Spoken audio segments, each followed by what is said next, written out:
tea. Thank you. All right, here's Lydia. Hi. Hello, everyone. How are you?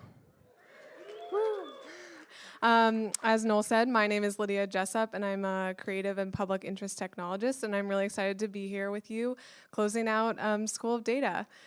So we have some amazing Civic PechaKucha talks, and if you've never heard of a PechaKucha talk before, it's really fun.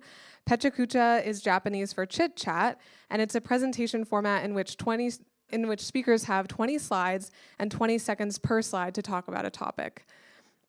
We have some really special guests today for this NYC School of Data edition of PechaKucha, and I don't know how Noel pulled this off, but the speakers today are actually coming from the year 2030, and they are going to be reporting on what we can expect to see in our civic future. And I just want to say a few words about the importance of this. As we started our event today, we're celebrating the first full decade of open data in New York City, which is pretty amazing. And as we leave this event, we are beginning a new decade of open data in New York City. And as we move forward, I think it's important to remember that this isn't a new movement. It's connected and built on the work of the good government movement of the previous century, and everything we do is built on a legacy of what people have worked hard to achieve. So as we move forward, I'd like to ask that each one of us thinks intentionally about the legacy of the next 10 years. What do we want our legacy to be? Some things that BetaNYC and School of Open Data prioritize in this work are compassion, empathy, justice, solidarity. We should be open to having our assumptions challenged. We do not do this work as individuals, but with and through a community, whether that's your neighbors, as part of an academic group or meetup, whether it's a national organization. So these next speakers will share some visions of what this legacy could be. I'll let the time travelers and their work speak for themselves, but as a quick intro, I've asked them my most pressing question about 2030, which is, what is your favorite future food? So without further ado, here are 6 visions of the future from the next decade. Our first time traveler is City Council member Antonio Reynoso from District 34. And for those of you who don't have the districts memorized, that's parts of Bushwick, Ridgewood, and Williamsburg. Born and raised in South Williamsburg, he is now serving his second term in District 34. His favorite food from the future is tres golpe, breakfast, which is salami, eggs, and fried cheese, all in one.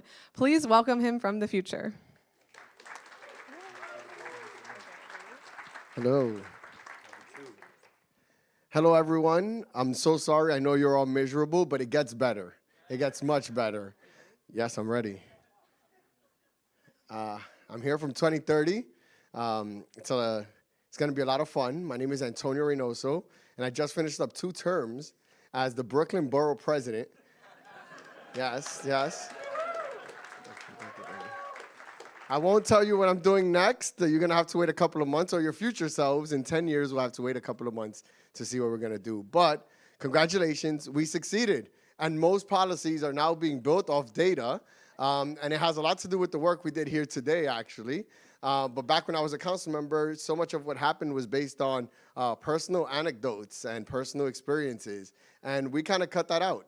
And now we're able to solve issues in our communities using data. For example, homelessness. In your time, it's terrible. 70,000 people are in homeless shelters.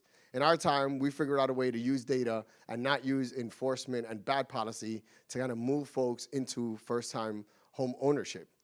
And this is an example of a couple that's very happy about it. They're gonna unpack. But we looked at data and we led folks from entering the shelter system to actually entering homes by fighting against the underlying causes of homelessness and not just seeing what was at the face value on the streets. Another thing that is synonymous with your time is garbage, trash NYC. This is what your time looks like, and I'm so sorry again, it does get better. But they obstructed pedestrians, and it just didn't make any sense that we're the largest city in the world, and we were still handling trash this way. But we used data, and we got this. We started, yes, congratulations. We moved trash underground and onto the street. It's now more efficient for sanitation department to collect, prevent rats, and keep the sidewalks clear. And did I mention we improved our recycling rates, and we are now a zero-waste city. So congratulations. We did it. Tech has already taken over our economy completely in 2020, but our educational curriculum didn't reflect that reality. We are still taught kids skills for the jobs of yesterday rather than preparing them for the future, which also didn't add up.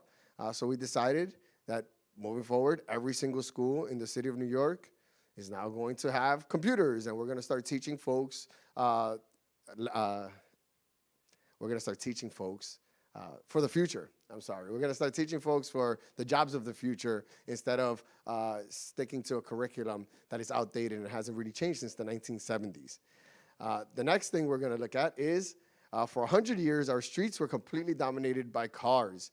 Even in a walking city like New York City, pedestrians and cyclists were relegated to tiny slivers of sidewalk to make way for vehicles that contributed to climate pollution and also killing and injuring hundreds of folks every single year. I know that is your reality, but so sorry, but we use data, and now a lot like this that is in Crown Heights is probably one of the unique spaces that you have in your city, while in the city in 2030, these type of places are all over the place, and we've actually increased our open space and has led to better healthcare outcomes and improved quality of life in all of New York City. One of the greatest crises we've had, congratulations again, is 2020 was the state of our public housing. Roofs collapsed, residents were exposed to mold and lead, and repairs could have taken years. Many residents were disconnected from city services and had lost faith in government's ability to deliver meaningful benefits to residents. This was the hardest thing to tackle, but Bernie Sanders got elected. We elected a socialist, and Bernie's Green New Deal plowed massive resources into NYCHA to renovate developments and bring them up to the highest energy efficiency standards. It was the residents themselves who were hired to do this work, creating economic empowerment for all. We used to ride bikes in traffic since there wasn't a comprehensive bike lane network. There were severe consequences. Cyclists were killed by the dozens in our streets. In response, Speaker Corey Johnson passed a bill requiring a certain number of bike lane miles to be created every single year. And there you go. And in the year I'm coming from, you never have to ride on the street. There is a protected bike lane on every block, so you never have to risk your life in traffic. Best of all, we haven't had a single cyclist fatality in the last 2 years. Yes.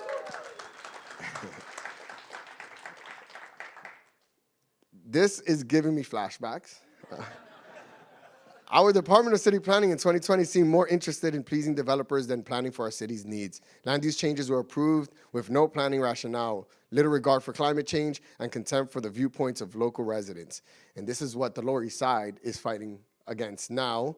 But they win, and then we spent years fighting for the city to craft a comprehensive plan. And we're in the middle of that process now. We're using data to figure out where new housing is most needed, what types of commercial development should be built, where climate change infrastructure is needed, while consulting with communities on how to best incorporate all of this into existing neighborhoods. Community boards didn't have the proper support when I was a council member, often leading them to make decisions that didn't reflect the true needs of residents. We didn't provide training to members, and we made little attempts to recruit experts to do the work. So these are the folks holding the front lines of what community was supposed to be. When I became borough president, I instituted mandatory training for all community board members. I increased their budget so they had the resources necessary to do their work and began recruiting experts in the important topic areas to serve. Community boards are now models of civic engagement. Yes. Almost done. There you go. When I was in the budget negotiations, I couldn't believe how much money we spent on things we said we needed to move away from. Fossil fuel vehicles, disposable plastics, tons of paper, and all kinds of other products that aren't good for the environment. And this is the current mayor, I believe. We fought hard to use New York City's massive purchasing power to catalyze a green economy, one that reflected our city's values, preserving the environment, investing in human capital, and creating equitable economic opportunities for all New York City residents. You should always live in the moment, but I hope you're looking forward to the world we created in 2030. Thank you so much.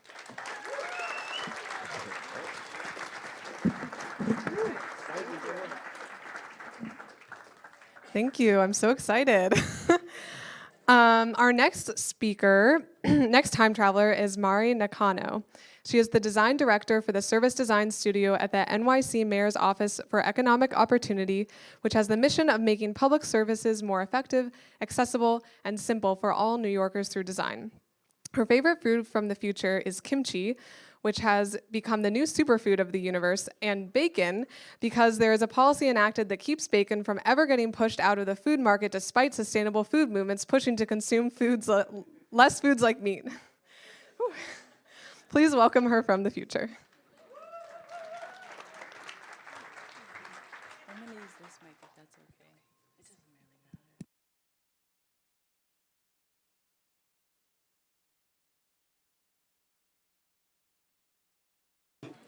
matter.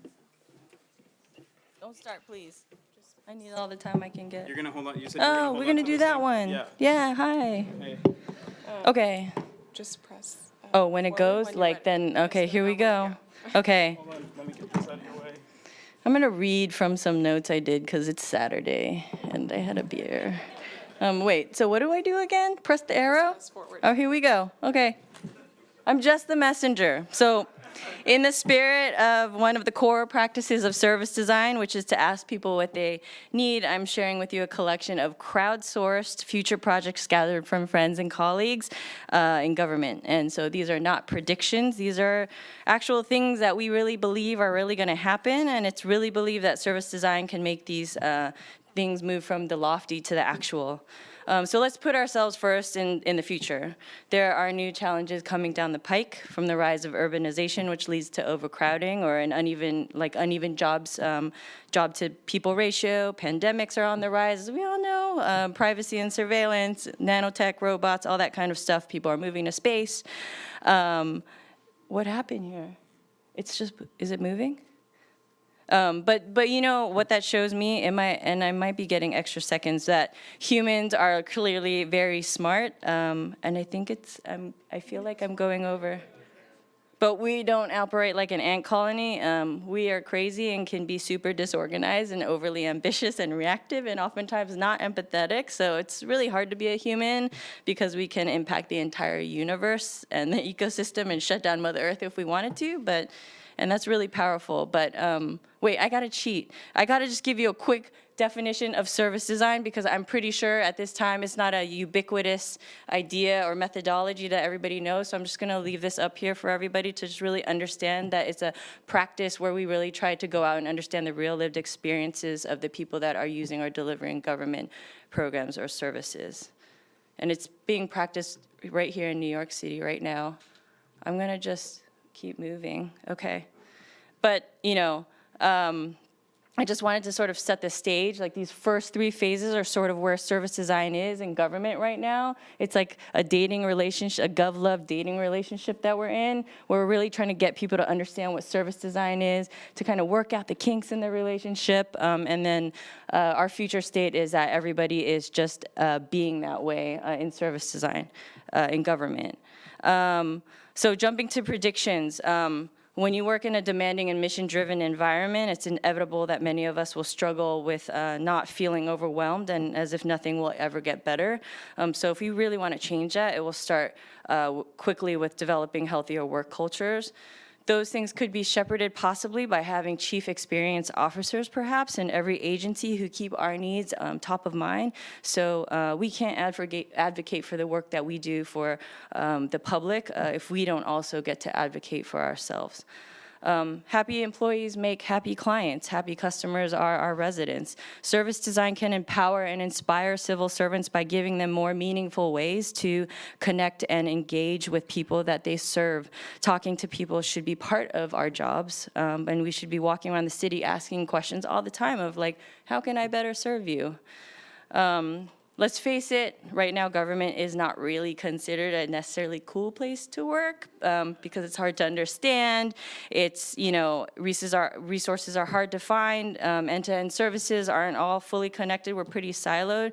And it's not always like easy or pleasurable, but we think design can really change that. But to top it off, in order to do this, we need leadership to really support that. So in the future, perhaps a mayor practice in service design, perhaps a council person like Antonio. Call me if you need me. I'd really love to talk to you more about what service design can do for Brooklyn. Productivity will increase. We will stop doing all the bureaucracy hacking and actually get to getting real shit done. I'll just let that one sit because I'm a little nervous right now. But I'm tired of it. But we'll put all the notes up on GitHub for everybody else. So we can get to work. Procurements, RFPs, contracts, I never thought I'd be involved in this stuff, and I didn't realize that as a designer I'd be part of that, but better design procurement processes and even things like contract content will lead to better service delivery, happy residents at the end of the day. Yeah. This is, we're gonna change this, right? Because our frontline staff and providers need to get paid a living wage. They're the ones that are the face of government in so many ways, and they're doing the hard work every day, and they're not getting paid well. They're actually the ones that are also, being interacting with our programs and services. We need to pay them better and decrease turnover, and show them how proud we are for the work that they do for the city. If we know that we are gonna go into people-centered kind of gov civic tech, kind of pub tech investment, gov 2.0 kind of things, we also can use service design, I think, as a way to really make sure that those tech investments are gonna be equitable and accessible and reaching the hardest to reach. My phone notes went off. But once we get past rebuilding old rigid infrastructures, I think we can start to really focus on like these seamless, no wrong door ways of getting into government. Part of that will include making sure that we build feedback loops for citizens and make that a norm for all services that we deliver. So everything is user tested, and that we create actual moments where citizens know what we're doing and even knowing when we're failing as well. This is actually something that is supposed to be true right now, but for real, like taxpayers are our bosses. We should be listening to them and creating those opportunities for us to really listen to what they need. And stop assuming and use, ego, press release driven, all that kind of stuff. We need to stop, get past that and listen to the people who need the services that we're able to provide them. I don't have much to say about this, but this is a quote that comes from a good colleague, former colleague of mine, Kaylee Berger, but we really need to get to a place where, and I believe we can get to a place where social services are socially just.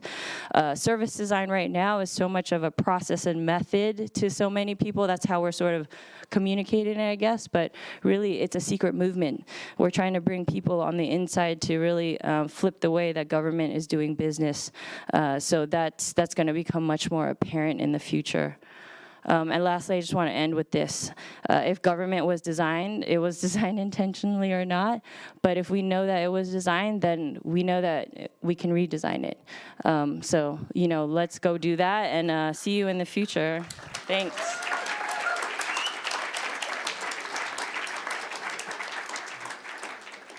Great, wow, okay. Also so excited for that future.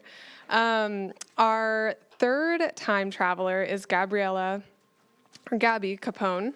She's a senior management associate at Bridgewater and co-organizer of Legal Hackers New York, a global movement at the intersection of law and technology. Previously, she led the launch of Crowd Law at the Gov Lab at NYU and currently researches public open innovation practices. Her favorite food from the future is the hybrid dill, oregano, arugula lettuce. Please welcome her from the future.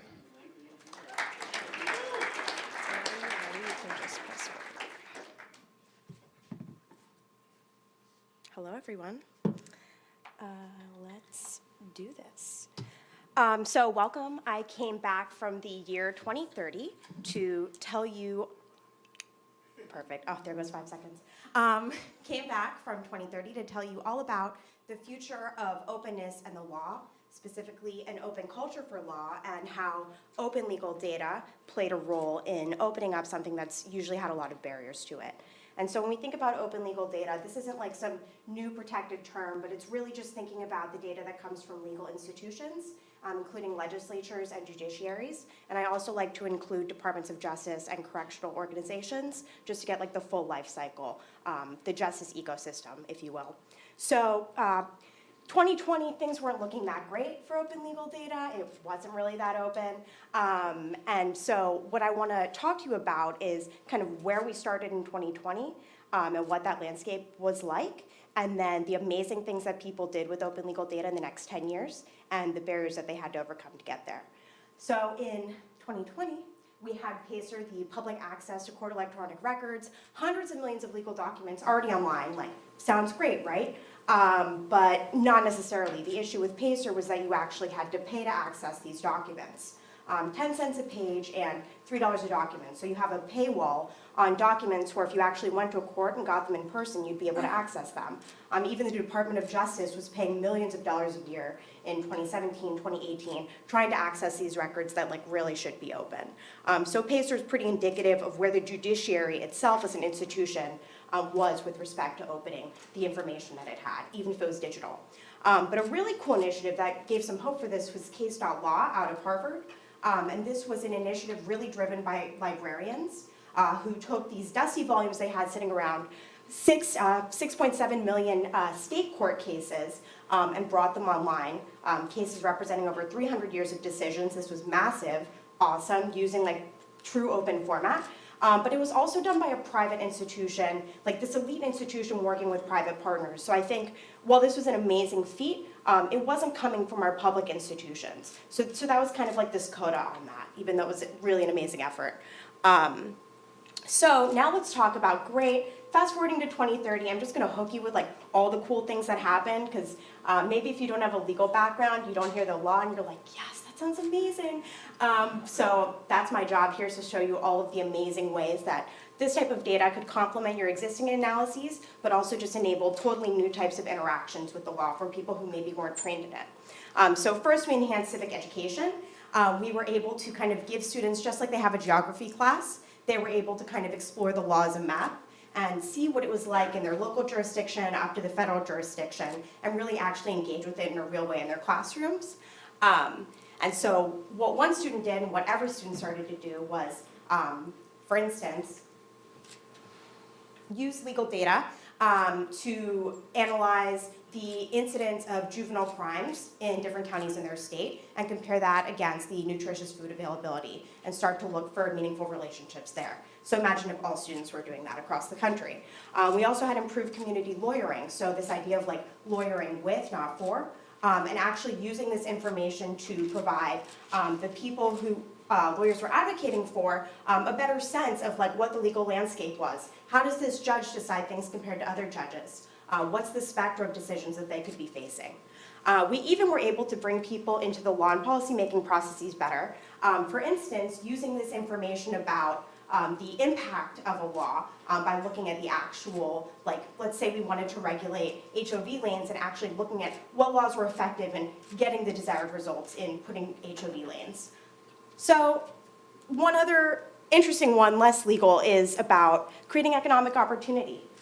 Could we actually give small businesses a kind of tool that showed them all of the compliance, all the laws that they had to comply with, which is something that currently small businesses spend like $90,000 a year on. So could we kind of centralize all of that for them? So here's like where it starts to get crazy. So maybe we could also put together like a legal information system where we start to like really run with computational law and create uniform structures out of legal texts. And actually start to analyze them across jurisdictions, across levels of government, and maybe even be able to present laws and legal information in the way that we present a map to people, and have these different kind of interactions with the law besides going through and reading, like shredding your eyes, like I went blind in law school, reading case laws. Instead, maybe we could have it be more like a map and change the actual language that we use to understand what the rules are in our community. So these are like really cool things that could happen in just a taste, and it really takes like creative people from other domains coming in and saying, hey, here's what worked elsewhere, like run with it in the legal context, and like having non-lawyers feel like this is information that's really valuable to them, and like not be scared of like weird Latin terms. So there were some quirks to this data. There's the issue of standardization. So this is data that's coming from across courts at the local government level, state government level. Federal is okay. So there's this question of how can we get these things online in a good way consistently? And then there were also some privacy concerns. So thinking about the sensitive information in legal data. Next, we have this issue of versioning. Like, you can't look at one place often and figure out like what the law is, especially if it's case law. So we need to find a way to see how the law changes, like a living organism, excuse me, and be able to track that. And finally, we needed appetite for this information. So institutions maybe were opened up to the social impact that this information they were sitting on could have. And communities also saw that maybe it was a lot easier to access this information than just like having to go through a lawyer. So this is just an idea of like what an open culture for law might look like and why it totally belongs in a place like an Open Data Week or an Open Data Day, and why it's not just about lawyers, but really it's about communities finding ways to access this information and use it.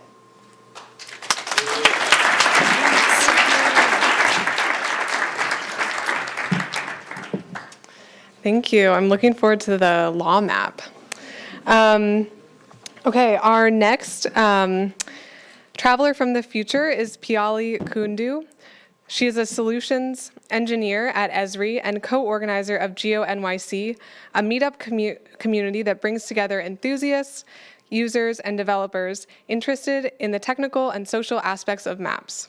Her favorite food from the future is the fried chicken, real version of Kim Kardashian's fried chicken crocs.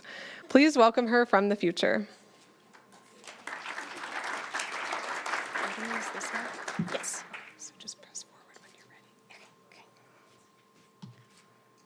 Hi, my name is Piyali, and back in 2020, I was working in GIS and spatial analysis. I'm now crowned queen of the world, straight up Cersei Lannister that in 2030. Just kidding, I wish. I'm coming back to let you know what the near future will be like. The future is one of a common language found in location. In 2030, the city's population has continued to grow expectedly, and there is more happening in this concentrated space and time than ever before. Location is the what and where and is necessary and foundational component to better understanding the who, what, how, and why of everyday life. To better understand how the city has changed over a decade, let's explore the changing lives of its citizens.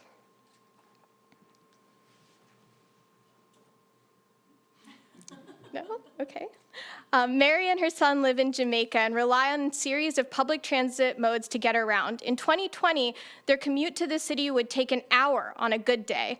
On a bad day, it could be upwards of 2 hours. In 2030, their commute is reduced dramatically, converting their time on subways and buses to time spent with each other. How is this possible? The future is one of streamlined transportation through sophisticated analyses and workflows that support real-time monitoring and rapid response and predictive trend analysis. Public transportation agencies are better able to monitor daily operations and respond to sudden changes and plan for future impacts to minimize lapses in service. Performance of public transit is greatly improved thanks to concurrent improvements in vehicular transit. Thanks to next generation machine learning and spatial data science, we're better able to monitor congestion, rapidly reroute traffic, and avoid collisions, reducing commute times and making roads safer.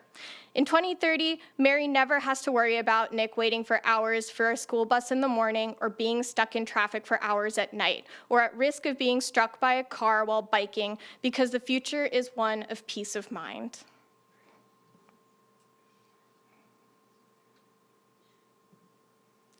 Not only are the roads safer in 2030, but so are our communities from crime and calamity. Our public safety agencies are increasingly turning from predictive analysis to prescriptive analysis, leveraging new technology to understand beyond what will happen to what should be done collaboratively with communities, thereby dramatically speeding up the decision-making process.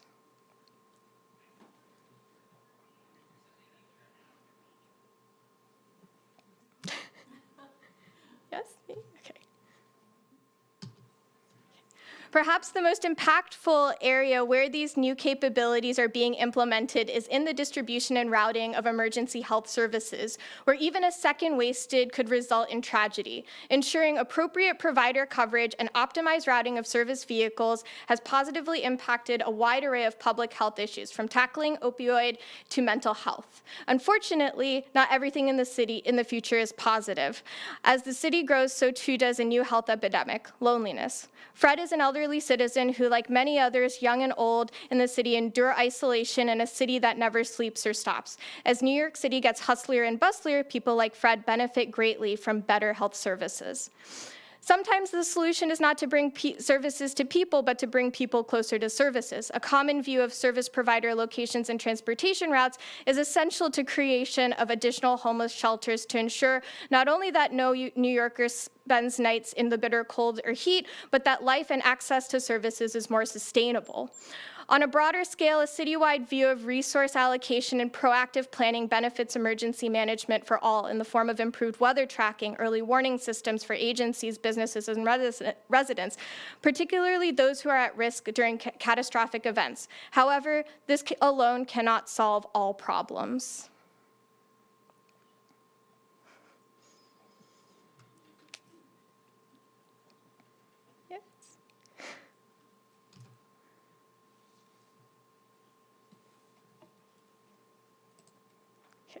The onus is placed on ensuring resilient design of the city, particularly in the development of coastal barriers, drainage systems, and other flood management systems. However, new tools today are the staple of tomorrow. The integration between GIS and BIM has enabled engineers, planners, designers, and analytic professionals to collaborate over spatial data at new details in ways they never have before. The end result is more intelligent, comprehensive, sustainable, and resilient infrastructure above and below ground that stands the test of time. What's interesting is that all the technology I've shown is available today.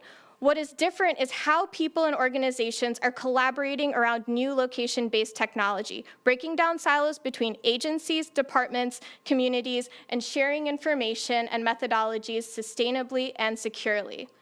You might be asking what we are looking forward to in 2030 in the next 10 years. Well, it's pretty simple: getting those darn hoverboarding kids off of our air rights. Oh, you look very confused. Are hoverboards not a thing yet? Oh, well, you're in for a real treat. Thank you.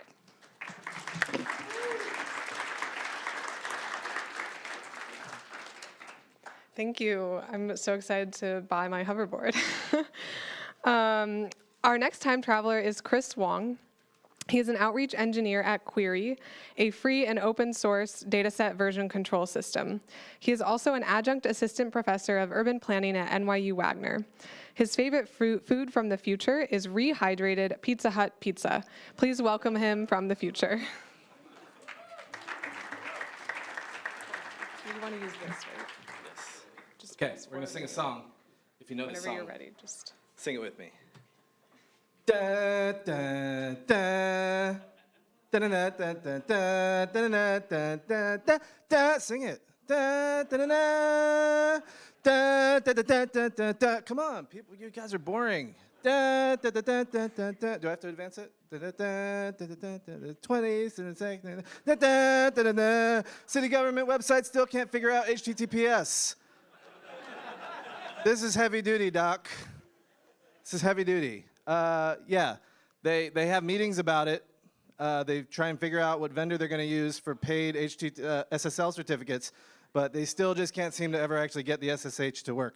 The Open Data Portal still looks like it did in 2013. They keep putting wrapper after wrapper of UI in front of it, so you have to go through 4 levels of UI to get to the original Socrata UI from 2013, which is still there. And there's also some comments that Andrew Nicklin answered, but they're kind of dead. Okay, save the clock software. CityTime still requires IE10. We're in 2030, we're on like edge 115, but you still need IE10 to log in and clock your hours. They keep arresting people because of scandal, but like the software doesn't change. And you can't see, oh my God, it's not there. It says hoverboard pilot extended into Queens. But the cars still ruin everything, and like people just keep getting, nobody uses the hoverboard pilot. I hope. See, now I have to explain all these things because the text didn't show up. It's a party in this green room back here. Okay, placard abuse, still tweeting, going strong.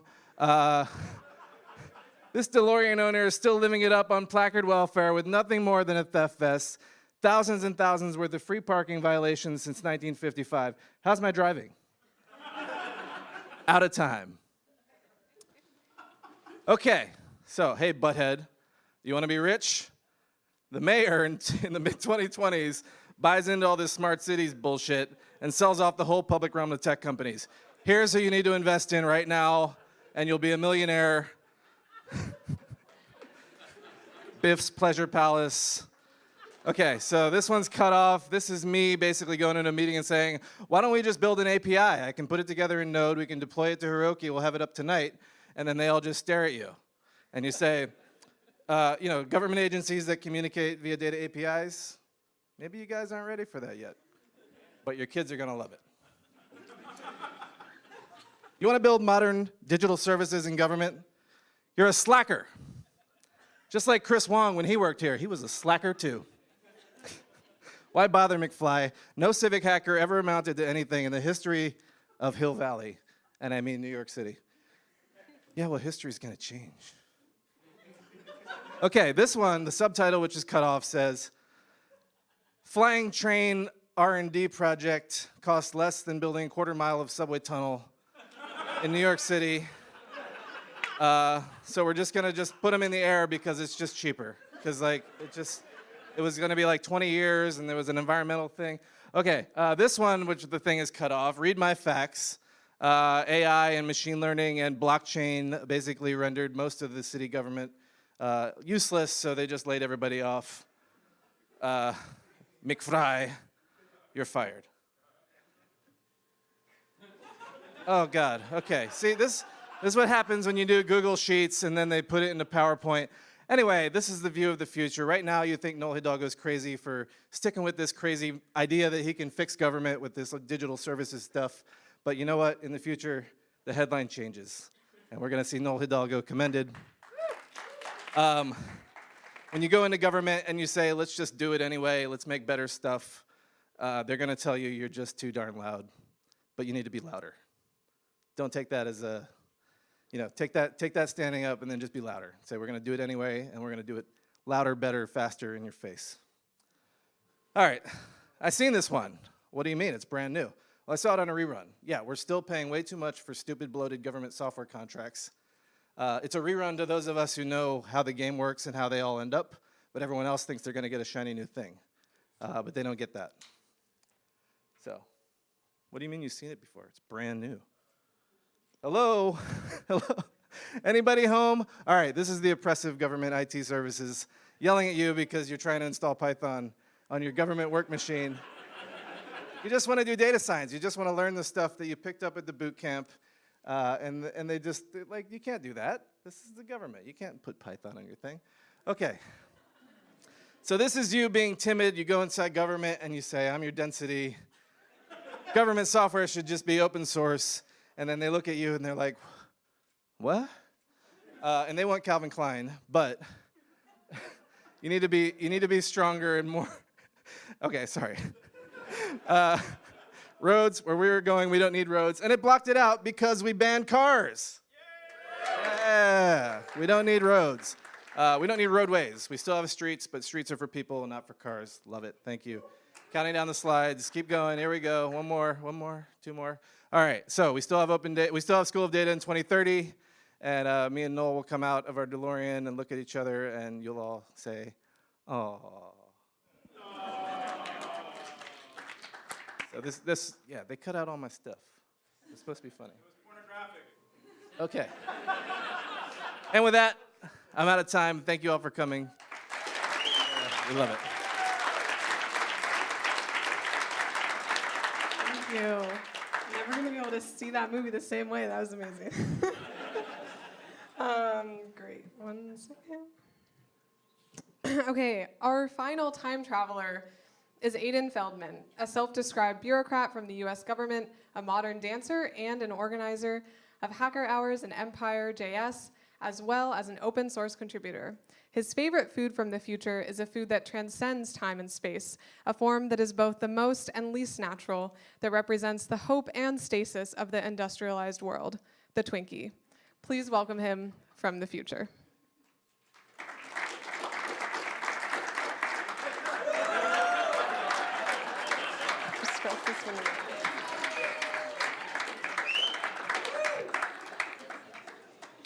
Please rise for the national anthem.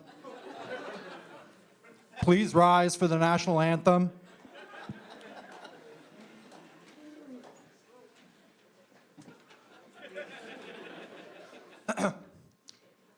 Blerg planet, 'tis of screed, conquest and pilladry, for the blerg fly over the asteroid belt for resources to melt. The blerg never felt the need to question.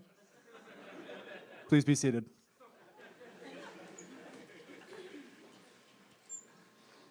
Welcome.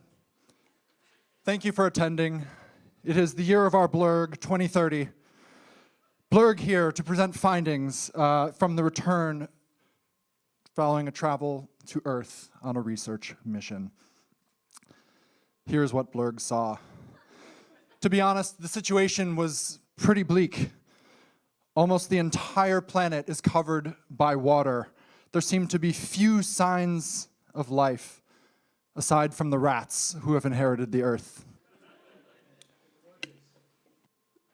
Data blerg were able to salvage from their open data portal shows steady sea level rise, and yet it doesn't seem that they did much about it besides put some pinwheels in the desert. What's that?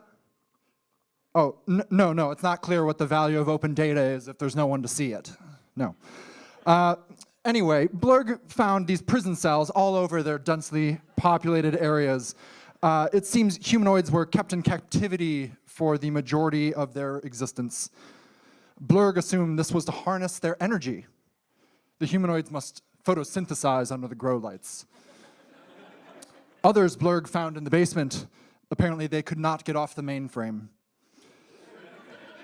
Based on our investigation, it seems communication was done entirely through computing machines. Blerg questions whether these bodies of these humanoids were capable of communicating through any other organs. The pinnacle of their technological achievement, in fact, produced computing machines that simply talked back and forth to each other so the humans don't have to. There's also a computing technology called the cloud. Blerg gather this is referring to the bodies of evaporated liquid that float above the planet. Being vaporous, it's unclear how to use the cloud to store data. Also, since the cloud can dissipate at any time, it's unclear why they would want to. The humanoids also had this issue due to, quote, no one understanding why there are so many options in the AWS console. These were the pinwheels referred to earlier. Blerg found manuals citing user-centered design, but it isn't clear to Blerg what users are. Blerg took a look at some of their government websites. It appears government doesn't know either. Humanoids deployed wireless communication technology called 9G. This gives the ability to send electrical signals encoding information across their planet in milliseconds. Humanoids mostly use this technology to communicate with others sitting right next to them. Pictured here are their most advanced spacecraft. They have these spacecraft to go into the upper atmosphere, but for some reason, instead of going anywhere, they just go up and back down. Blerg came across a number of these signs near humanoid waste receptacles. It's unclear why only the employees must wash their hands when everyone else doing so could have stopped a global pandemic. Humanoids have cameras attached to the various structures all throughout their populated areas. Blerg assume these must be selfie stations, though it's unclear how the wider population is able to control the devices or track what happens with the recordings they produce. These cameras were put into place by United Nations Incorporated President Bezos. Based on historical records, Bezos bore a striking resemblance to numerous villains portrayed in various media.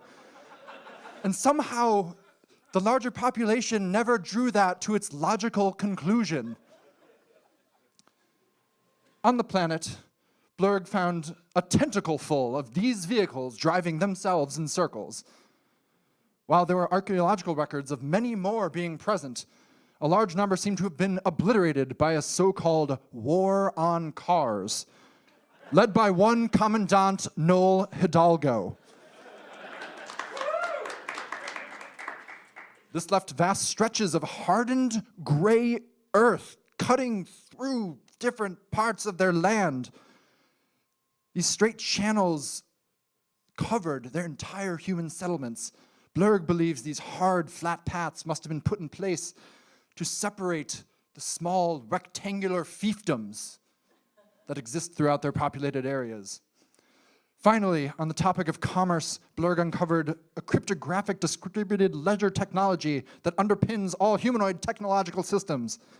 Frankly, it seems overly complicated and slow compared to the other options that predated it, so Blerg is not sure why they thought that was such a good idea. In conclusion, Earth is a fascinating place which Blerg will believe will make a lovely tourist spot as soon as Blerg clears all the toxic waste from the waterways. Thank you, and may Blerg vanquish all its enemies!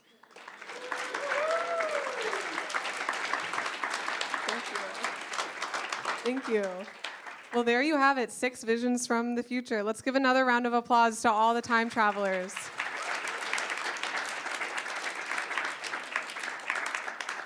And that's it. I'm going to hand it over to Noel for some closing words. So thank you again.